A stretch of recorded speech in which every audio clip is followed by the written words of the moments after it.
নবীজি বলে, যে নামাজ বেশি পড়ে আল্লাহ তাআলা তার চেহারা সৌন্দর্যময় করে।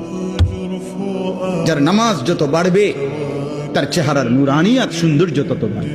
হোক না সে কালো, হোক না সে নিগ্রু, কিন্তু তার চেহারা মায়াময়।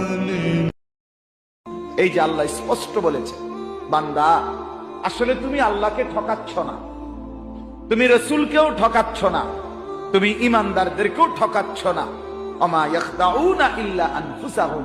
বিশ্বাস করো বান্দা, এই নাফরমান, এই মুনাফিক, বেঈমান, আল্লাহ বলে আসলে তুমি নিজেই নিজেকে ঠকাচ্ছ। নবীজি 5 ওয়াক্ত নামাজের পরে একটা দোয়া করতেন। অনেকগুলো দোয়ার মধ্যে এটাও একটা দোয়া নবীজি নিয়মিত করতেন, ইয়া মুকাল্লিবাল কুলুব সাব্বিত কলবি আলা দীন।